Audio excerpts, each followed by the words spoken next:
cosa gli rispondi? Che è vero. No! Non devi mai rispondere alle loro domande.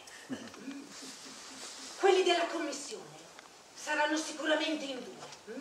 Uno farà la parte del buono, sarà gentile, comprensivo. L'altro invece sarà seduto in un angolo, spazientito, nervoso. Uno ti farà domande generali e fingerà di essere interessato alle tue divagazioni. L'altro invece, sempre più cattivo, sempre più nervoso, e se parlerà sarà soltanto per provocarti.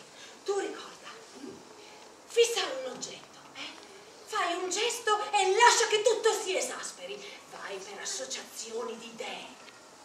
L'importante è non firmare, non firmare la petizione, altrimenti parti anche tu.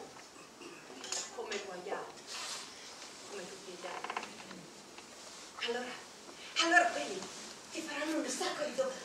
Ma tu segui i tuoi sogni, i tuoi pensieri e vai in posti sempre più lontani, sempre più remoti e vai ad Atene, l'Acropoli, il via vai della gente su per la collina fino al Pantheon, il rumore nelle strade, la gente, e quelli ti faranno un sacco di domande, ma tu sei già da un'altra parte.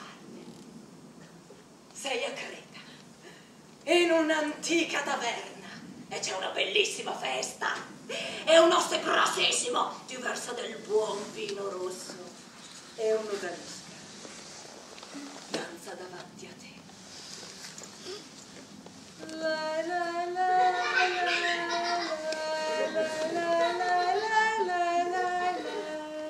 Tu sei completamente affascinato dal suo sguardo, inebriato dal suo profumo. Lei ti invita a danzare e tu la segui. Vieni, vieni. La la la la la la la la la la la. No, si balla così, mi devi prendere il dito così.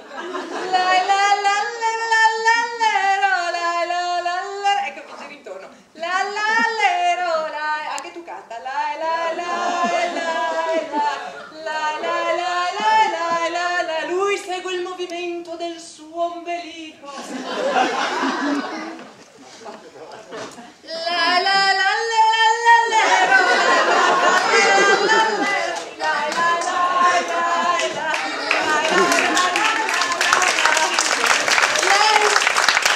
lei è coperta soltanto di veli. Lei ti chiede di toglierglieli uno ad uno e tu le levi tutto per finta. Togli tutto e gridi: oste del vino! Oste del vino!